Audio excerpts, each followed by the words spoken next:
Bueno, hablando de plantas, ¿cómo me le ha ido a usted con las mascotas y las plantas? ¿Verdad que hay que tener cuidado con esto? Porque hay algunas que pueden ser tóxicas, pero en algunos casos ni siquiera son tóxicas, pero no nos dejan tener jardín, porque siempre están haciendo desastres. Pero vamos a hablar de este tema con nuestro experto en jardinería, don Edgar Calderón, quien nos acompaña aquí en Llegó la Hora, para que nos cuente cuáles son esas plantas que de alguna manera pueden repeler a los animales, a las mascotas y que también podamos protegerlos. Don Edgar, bienvenido, ¿cómo está? Hola Dani, muy buenas tardes, espero que esté muy bien. Bueno, el tema de las plantas no solamente requiere hablarlo, sino también tener aquí al modelo que vino hoy vestido de etiqueta. Don Tito, ¿es que le dicen? Tito se llama. ¿Ves? Ahí está, bien portado. ¿Cómo es él? ¿Así siempre? ¿O es muy solo porque está en tele? Que... No, es muy tranquilo. Más bien hay que andarlo amarrado porque si no se va con todo el mundo y entonces hay que cuidarlo. Es muy simpático. Qué dicha, qué dicha. Bueno, ¿cómo me le ha ido con Tito y las plantas? Miras que nos ha ido bien. Hemos integrado plantas. Este es un tema muy interesante porque integramos plantas con otras plantas, entonces hacemos como un tipo de simbiosis para que los animales o los gatos, perros, no vayan a destruirlas. Entonces podemos intercalar plantas aromáticas con plantas propiamente naturales que siempre tenemos en el jardín. Entonces muchas veces se utilizan espacios donde podemos tener solo un espacio de plantas aromáticas, un espacio solo para rosas, un espacio solo para plantas verdes. Entonces a veces algunos animales, por lo general, tienden a destruir, a morderlas y comerlas y todo eso. Este tipo de plantas que nosotros podemos utilizar, como la citronela, el romero, el ajillo, la ruda, son plantas que no son tóxicas para ellos, pero como despiden un olor, sus esporas son fuertes, entonces ellos no la van a estar molestando. Por eso la importancia de intercalar plantas con otras plantas, para que los animales o los gatos y los perros no lleguen a hacer otros tipos de daños y pueda mantenerse todo en armonía. Vamos a enfocarnos en los gatos, por ejemplo. A veces no son los gatos de nosotros, sino que vienen los de los vecinos. De los vecinos, correcto. Y empiezan a escarbar y a hacer de las suyas.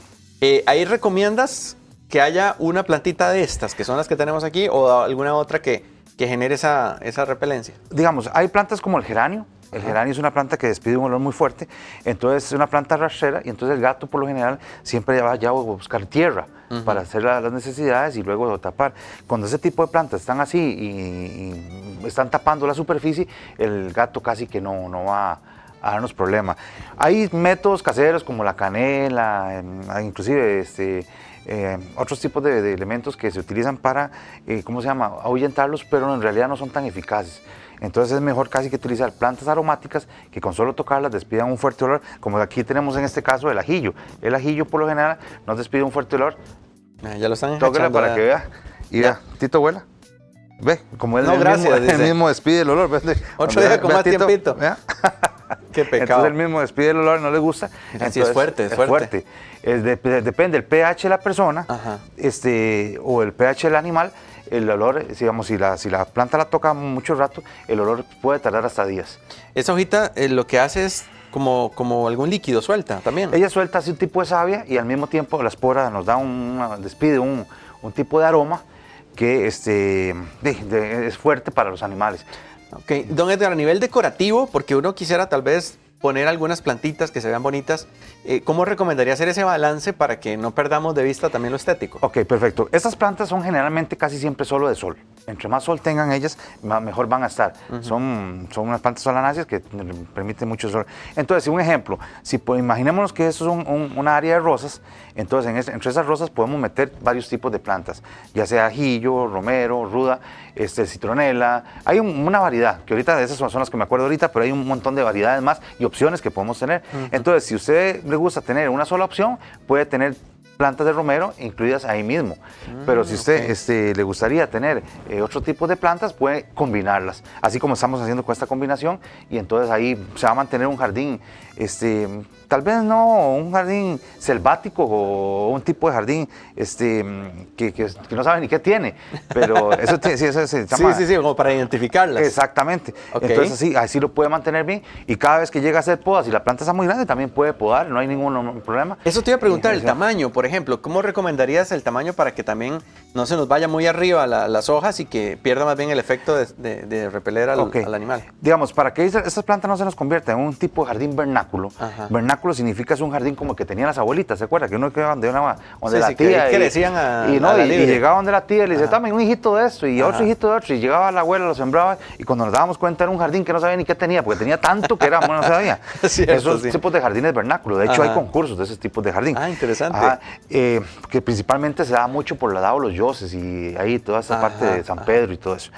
Sin embargo, para mí una altura máxima son de 30 a 50 centímetros. Ah, muy bien. Menos de eso no es recomendable. El ajillo por lo general lo que hace no es crece tanto hacia arriba, sino lo que hace es población. Entonces, entre más población va teniendo, es lo que hace es engrosarse. Entonces uno lo que puede hacer es deshijar y quitar un poco más, inclusive hasta es consumible, puede comerlo. ¿Y cuánto de distancia entre cada plantita para que también no pierda el efecto? Sí, yo calculo que más o menos para poder tener una distancia perfecta entre 40 y 50 centímetros una de otra. Okay. Y para que también las otras puedan convivir y no haga un tipo de micorrizas, que se acuerda que lo habíamos hablado la vez pasada, que es la unión de las raíces por debajo, donde pasan nutrientes y un montón de cosas, pero así evitamos ese efecto, entonces la planta se mantiene sola. Ahora, estas plantas, a veces los gatos o los perros son animales que tal vez ignoran esas, pero se van a dar problemas a otras plantas.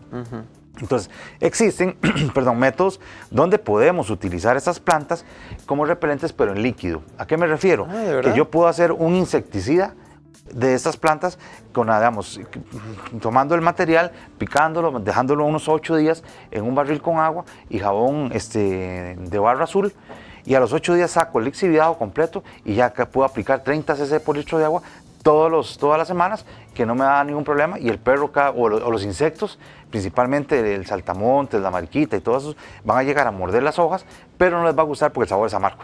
Claro. ¿Ves? Entonces es un insecticida natural que podemos utilizar. Que eso es muy práctico, porque en realidad si uno dice, bueno, no tengo tantas plantitas de estas para poder reproducirlas, puedo hacer este tipo de líquido que me va a funcionar y que también me permite que la mascotita no ingrese a estos sectores donde tengo otro tipo de plantas. Y además de eso va a evitar insectos como mosquitos y otros tipos de plagas que pueden arribar, entonces van a mantener sus plantas sanas, sus plantas los van a agradecer, Claro. porque es un efecto natural. Ahora, si queremos hilar más corto, entonces podemos utilizar ajo y chile y tabaco fuerte, y entonces al combinar todos esos elementos hacemos un lixiviado puro. Y también igual utilizamos 30 cc por litro de agua una vez a la semana, y con eso inclusive vamos a quitar babosas, caracoles y otros tipos de insectos que pueden dañar la planta. ¿Ves? Entonces es un efecto natural que podemos utilizarlo. Ahora, también se puede utilizar en las partes grises, para que con eso entonces ellas puedan, las plagas no pueden llegar. Claro. Para quien está siguiéndonos, también la pregunta que surge es, ¿por qué es que esta planta tiene esa reacción? ¿Es meramente por la especie o por el olor? Más que todo es un mecanismo de defensa. Okay. Es un mecanismo de defensa que la planta tiene, donde ella, al llegar a tocarla, ella despide ese olor como un tipo de defensa. Lo que pasa es que de ahí se han hecho estudios y la parte de agronomía ha venido estudiando y ha llegado a la conclusión de que esas plantas, aparte de la parte de defensa que ellas hacen, nos ayudan a combatir todos estos tipos de problemas. Qué impresionante el hecho de que la naturaleza misma nos dé estas opciones, ¿verdad? Sí, correcto. Ahora, don Eder, ¿qué pasa con los perritos que son muy curiosos o muy inquietos o tal vez cachorritos? O tienen esta maña de escarbar y sacar siempre tierra. ¿Funciona también este tipo de plantas? ¿O ellos se tapan un ratito, aguantan la respiración y hacen el daño? No, vieras que pues sí funcionan. De eso casi que está comprobado que cuando el animal llega cerca de estos tipos de plantas no va a hacer huecos. Okay. Está comprobado. Pero con el lixiviado podemos aplicar también al jardín, al zacate. Okay. Entonces al aplicar al zacate no va a tener ningún problema, y entonces al llegar a morder el zacate va a sentir el ácido o el mismo sabor amargo, o inclusive hasta el chile, entonces ya él no lo va a estar molestando. Hay perritos que sí, que por su naturaleza son como cazadores, y entonces es más difícil quitar esa costumbre, pero por lo menos lo va a mantener en una línea un poco menos destructiva. que eso es algo de lo que andamos buscando. Ahora, hablemos de las plantas que están en nuestra decoración, en nuestro jardín, y de repente pueden ser tóxicas para los animalitos. ¿Cuáles son? Hay plantas como, digamos, se utilizan mucho las plantas, volvemos al tema de las abuelas, hay una planta que se llama lotería. La lotería es una planta de Affenbach, es el nombre científico, que esa planta sí, esa planta tiene elementos tóxicos que usted con solo tocar la hoja, inclusive si se toca la boca, hasta puede percibir un paro respiratorio. Sí, es entonces fuerte, es un entonces. problema. Entonces yo siempre evito tener plantas de ese tipo como esas, que son tipos de las loterías, agronemas y todas esas, lejos de las personas mayores, como los ancianos y los niños, ¿verdad? Y si hay animales, mucho menos, ¿verdad? Hay gente que tiene loras o, bueno, ya no se utilizan tanto, pero algunos periquitos de cautiverio que sí hay que tener cuidado con ellos porque ellos son muy traviesos, entonces es peligroso que tengan ese tipo particularmente la lotería. La lotería es muy una de las común. plantas conocidas más tóxicas que se... Vean si es así que nosotros utilizamos para matar hormigas. O de matar, no, tal vez, perdón por la palabra que dije matar, sino para hacer un control biológico. Entonces, erradicamos la población de las hormigas, no las matamos porque son importantes, pero erradicamos la población con este tipo de lotería, con infusiones y cosas así. Ahora, hay otras plantitas que tal vez no sean tan dañinas, pero el consumo en este caso de las mascotitas sí les pueden afectar. Bueno, eso depende. Vea que los animales cuando a veces están con problemas, principalmente los perros, tienden a comer zacate. Entonces, el problema no es que coma el zacate, el problema es de dónde lo va a llevar usted a comer el zacate, porque no sabemos si echaron algún tipo de herbicida o algún tipo de químico fuerte, entonces el perro ahí sí puede tener problemas. Si es en la casa y sabemos que no hay nada, no hay ningún problema, él puede comer tranquilamente y que no va a tener inconveniente alguno. ¿Puede existir algún tipo de intoxicación que podamos identificar sin saber si el animalito consumió alguna de las plantas? Bueno, por plantas casi no se ha demostrado mucho de intoxicación, a menos de esa, pero sin embargo, hay animales que son muy delicados de la parte estomacal, entonces ahora existen muchos productos que se pueden ayudar a los animales, como el anís de estrella, las gotas amargas, cuestiones así, que se les puede dar para ayudarles a aligerar la digestión y que no sufran tantos problemas como gastros, ¿verdad? Pero por lo general, las plantas en esa parte son muy nobles, inclusive la albahaca es comestible, entonces ellos la comen y les gusta hasta buen aliento les deja. Exacto, entonces son tipos de plantas que usted puede comer tranquilamente y que no tienen ningún problema. Claro, ok, haciendo un repaso un poco de lo que hemos conversado, porque yo sé que muchos de los que nos siguen hoy, pues también están allí tomando nota, tal vez por el nombre no identifican, pero aquí tenemos algunas de las que se han mencionado. La importancia entonces de poder ubicar estas plantitas para que los animales, ya sean gatos, perros, que son los que generalmente están en las casas, pues no echen a perder el jardín, pero que tampoco ellos se vean afectados en su dinámica de espacio. Exacto. Esto es una convivencia entre plantas, personas y animales. Entonces todos necesitamos convivir en armonía.